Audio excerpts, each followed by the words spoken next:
Good afternoon, everyone. I'm Peiyu, a postdoctor from Zhejiang University.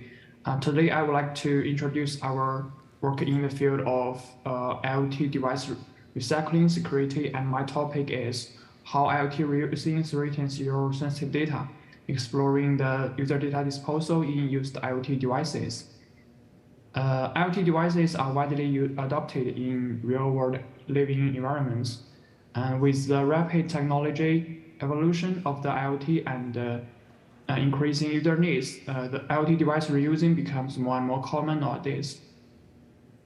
During the reusing of used IoT devices, user data in these devices may face the risk of leakage if the user does not properly dispose of the sensitive data. Such leakage caused by the large-scale IoT reusing would have a broad impact. Thus, proper user data disposal with used IoT devices is important.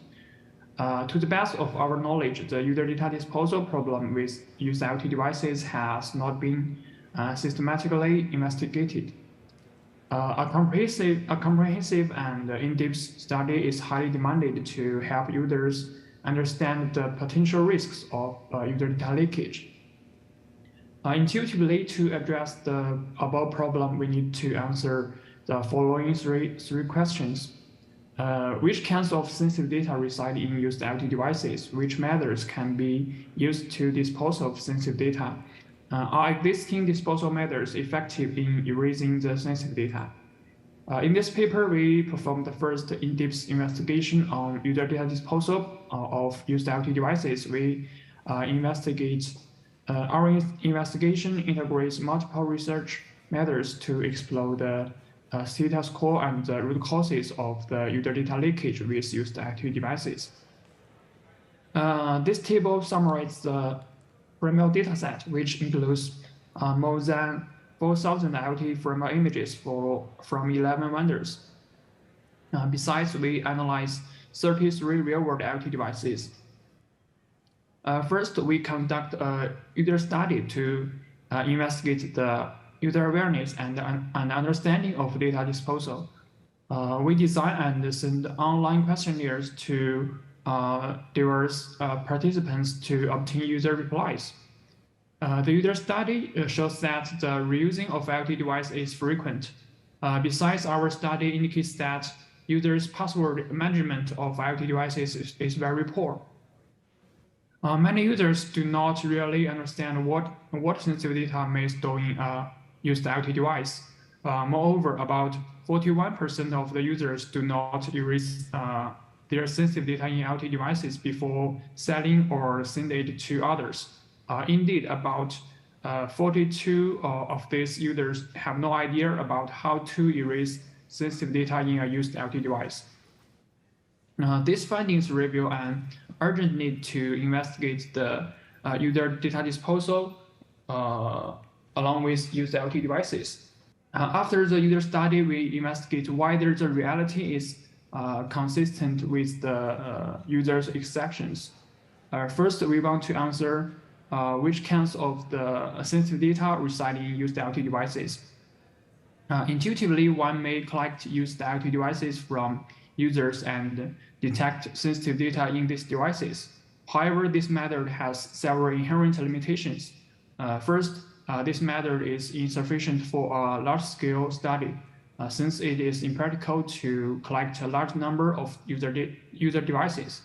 Second, it may introduce bias due to it may introduce bias to the analysis result, since under different user preferences, the same IoT device may store different types of sensitive data. Thus, we design a device-free method to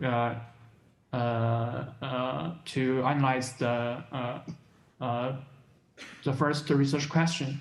The intuition of our design is that the stored behavior of sensitive data always accompanies a data collection code logic in IoT framework. Therefore, we can translate the problem of detecting sensitive data in IoT devices to detecting user data collection in IoT framework.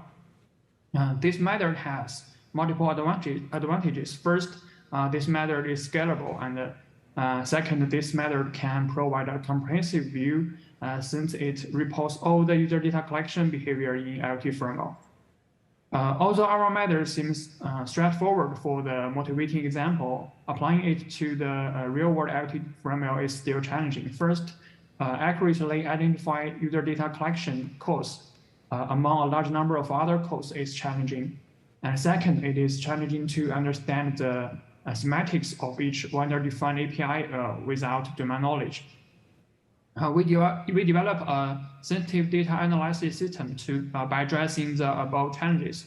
For the first challenge, the key point of our system is detecting the pair of source and sink APIs that reveal obtaining and storing user inputs. However, we still face the second challenge when collecting the cost of the source and sink APIs.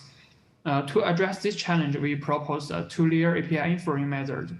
First, many vendor-defined APIs are implemented by encapsulating library APIs. We can infer them based on the library APIs they encapsulate. Second, vendors also implement closed-source vendor-defined APIs in binary libraries. We cannot infer these APIs by analyzing the encapsulating APIs. Fortunately, we find that vendors tend to develop vendor-defined APIs for sink and source usage rather than other usage of the source and sink data. Thus, we collect all the uses of a known source and sink data. Then, if one use is not a predefined known common API, we can infer it as a sink or source API. Based on the above method, our system takes as input a framework image and reports user data collections. Before performing the large-scale analysis with this system, we manually examine its accuracy. As shown in this table, the precision and recall of our system are over 90 and 40 and 84 respectively. Considering the measurement purpose of this study, we believe this system can provide valuable insights. As shown in this table, we determined to categorize the collected sensitive data into 4 classes based on other works and our empirical analysis. Meanwhile, we explore the potential consequences of data leakage of each class of sensitive data caused by improper disposal. Then, by leveraging the sensitive data analysis system, we perform a large-scale analysis on the framework image dataset.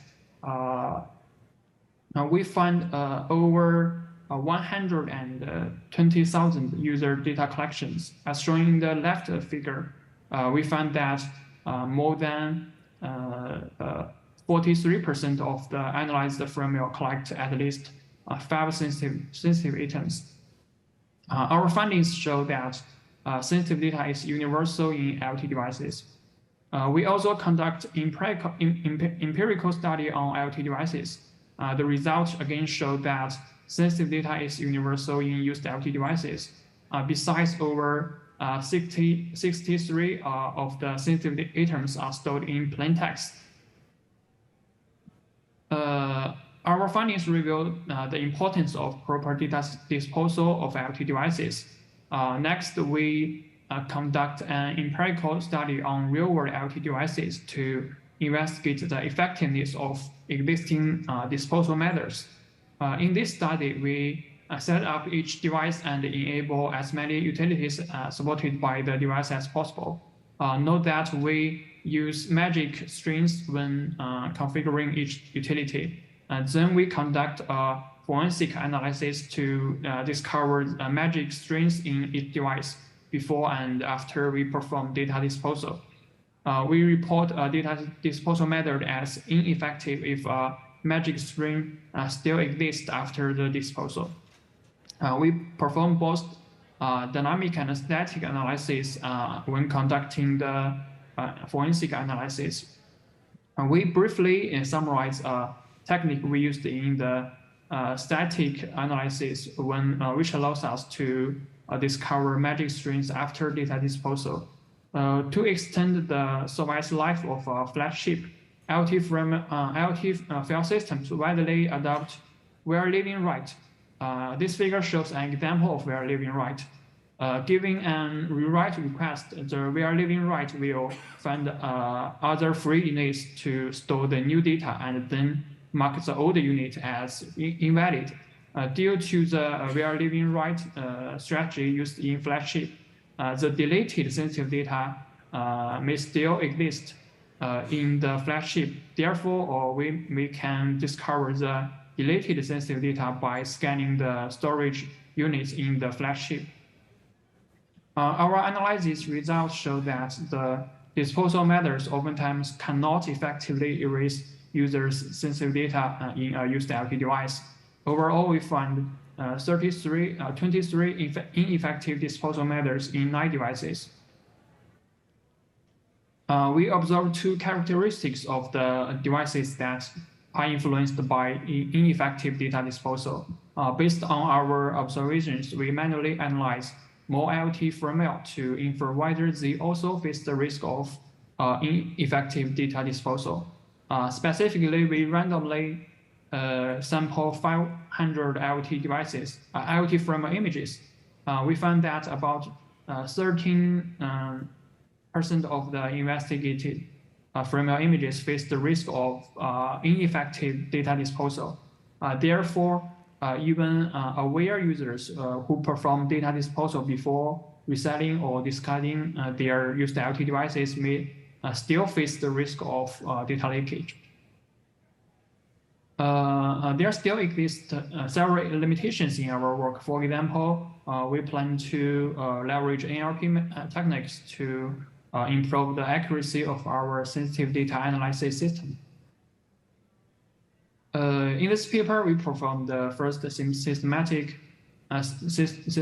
study of the user data disposal of used IoT devices. We found that for most users, the lack of awareness and technical skills hinder them from properly dispose of their used IoT device. While there are various kinds of sensitive data, current data disposal methods with used IoT devices are often ineffective, which is not consistent with users' exceptions. We believe our work can serve as a critical enabler for improving IoT security and privacy. Thank you.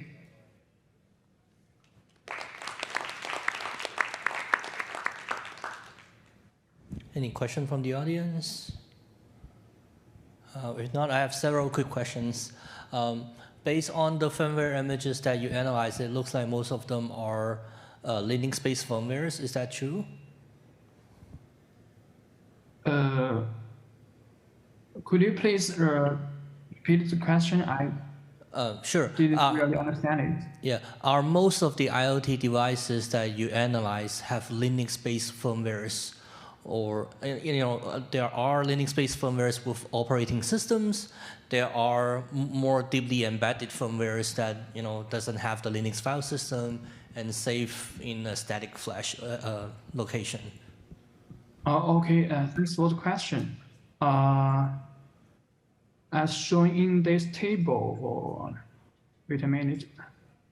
As shown in our firmware image data set, the analyzed firmware image contains several different device types, such as routers and gateways or IP cameras. And most of the routers are based on Linux operating system. But some of them, such as the IP cameras and other system on module, they are not Linux-based systems. Okay, thank you. I guess, if there should be some type of differences in terms of data disposal between the 2 types of devices, because generally it's easier to dispose of data with the operating system support. Do you observe that? To be honest, I think the data disposal method are not related to the operating system types. Most of the devices we investigated have all of the 4 disposal methods, such as software resetting by resetting button on the configuration web page provided by the device, and hard resetting by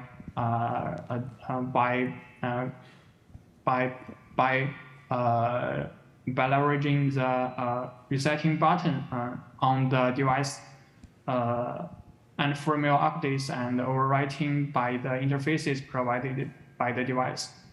So I think we didn't notice the difference between different types of operating systems. That's good news. Thank you. If there's no more question, thanks a lot for coming to our section, and that concludes it. Okay.